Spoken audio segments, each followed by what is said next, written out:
Welcome back to my channel. I am Christy VANN with Fantastic Finances and I teach Velocity Banking. Today we're going to be discussing a lady that has a zero cash flow, yet she wants to begin debt elimination. So rather than go out and pick up a pizza delivery job or any other second job or changing her lifestyle, we wanted to give her solutions that could help her begin today on getting rid of some of her debt and raising her credit score at the same time. So she has an income of $3,000, but her expenses are $3,000. So that leaves her with a zero cash flow. She has a credit card that has a $10,000 balance on it already. So it's to its limit with a $400 a month payment. Now, her rent is $1,000, and besides that, everything else she has for expenses can go on a credit card, that being her electric bill, phones, water, food, gas, and car insurance, etc. So anything that can go on a credit card, she is going to put it on it during this debt elimination of this $10,000. So the first thing that I suggested she do is, since she has a $10,000 balance, she will bring her income and transfer it into this line of credit instead of to her bank. So as soon as she gets paid, she will have to leave the $1,000 for her rent in the bank, because credit cards cannot be used to pay rent and mortgages usually, unless you go through specific programs like Plastique, something like that. And then the other $2,000 can go directly into this line of credit. Well, one thing that you will notice immediately, the balance on that credit card comes down. Well, what does that do to your interest? And what does that do to your credit score? Everyone knows that if you want to raise your credit score very quickly, you have to put money into those credit card balances and get them down. Every time you take down a balance, your credit score goes up, right?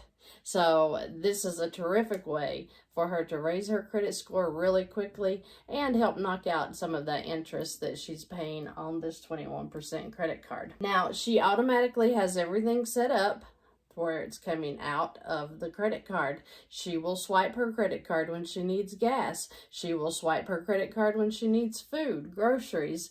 If she has subscriptions, anything that can come off of a credit card is going to come off of this one while she works on it.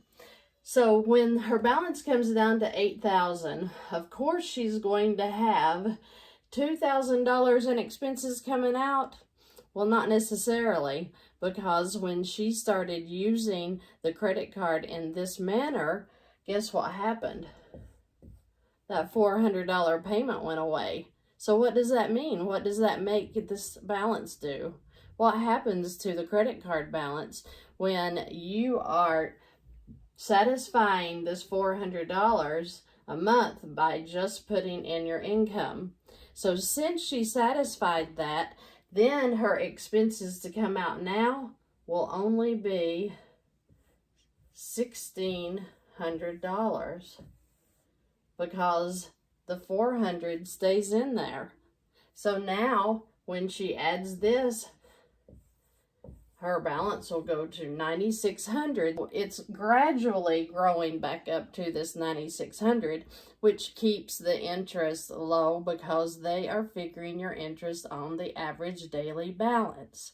So when she does this, and this is month one, right? And this is month one expenses. Then she's going to come in month two and she is going to do it again.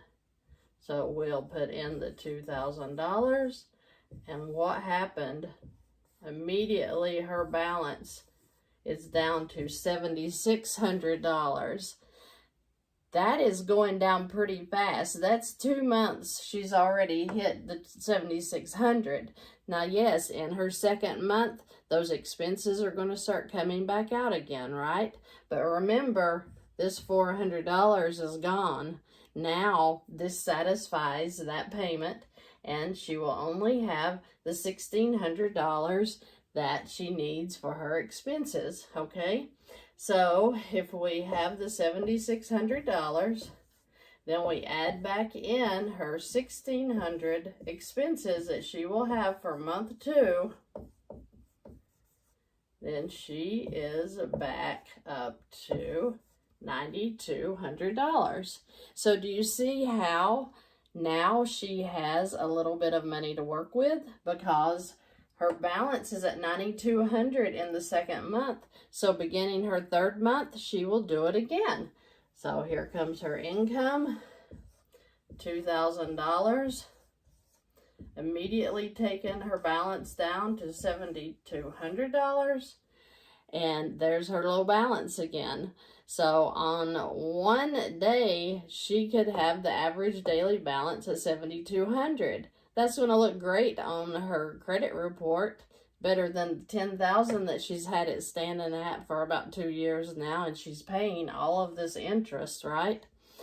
So we'll do it again. Her expenses will go back in again.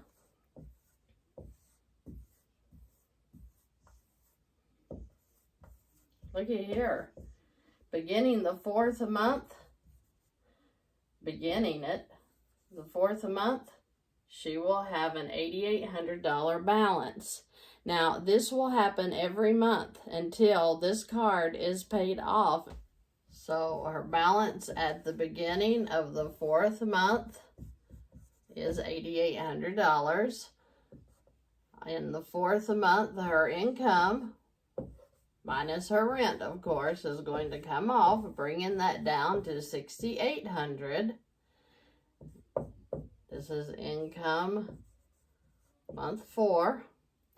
Then she's going to add back in her expenses.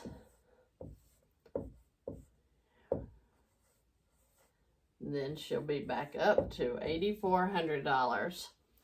Now, this begins month 5.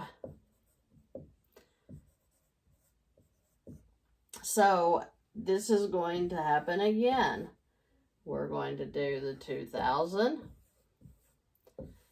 It's going to bring her to $6,400. Add back in her expenses of $1,600.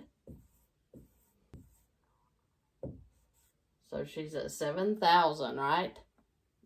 I am not a mathematician. It takes me a minute, so I have to add. Anyhow, so when she's at the $7,000 balance, this gives her $3,000 that she now has sitting in her credit card in the event she has a flat tire. In the event, you know, she wants a haircut and she needs $100. This is an emergency fund or a savings fund, or just something to have in the event that you need money at any given time. Life happens, so we need money, and when it's sitting in a credit card like this, you don't have it just sitting in a bank doing nothing. But as she continues to put her income in, and this continues to bring this down $400 at a time, because this now is her cash flow. She has the $400 cash flow that is staying in this credit card. So all you would do if you wanted to figure when every last dime of this credit card is going to be paid off, you would take the $7,000 and divide it by 400. So in 17.5 months, doing nothing but just putting her money into a credit card instead of letting it sit in the bank, in 17.5 months, this is going to be paid off. The whole time she has an emergency fund building up that she doesn't have to stress out. She's keeping all of her cash flow. It's going into this card. It's not just being thrown somewhere where she can't access it. Every time she makes a deposit, the balance comes down, her credit score goes up. Then she can work on any other debt that she may have. Now, this is an example of how you too can quickly bring down your debt. Even though you may not think you have any cash flow, you might have cash flow, you just weren't aware. But remember, when you take your income and you transfer it into a credit card, you satisfy that payment. So whatever that payment was on your card is now cash flow in your card, and it will grow every month. And then to figure the interest on that credit card of $10,000, if she was letting it sit for a long time at $10,000 and it was 21%, you would take the 10,000 times 21%, which of course is $2,100 a year, okay? Then you would divide this by 365 days, because remember, they figure the interest on the average daily balance on lines of credit. So 365 days, that would be $5.75 a day that the interest would be charged on $10,000 that sits. But when we do velocity banking, where we are taking all of our income and throwing it in, and we're knocking the 10,000 down to 8,000, I wanted to throw in there that yes, you are going to have interest. It is going to be based upon the average daily balance. So the lower you keep the balance, the less your interest charges will be. If you left it at the 10,000 and it was $5.75 a day, that could get expensive. But if she keeps bringing it down to where, you know, it's 8,000 times 21%, it's $1,680 a year, then you would divide that by 365. That would be $4.60 a day. So the lower you get that balance, the less interest charges that you will pay. If you have any questions, please feel free to ask. You are always so kind, and I thank you for watching. Have a great night.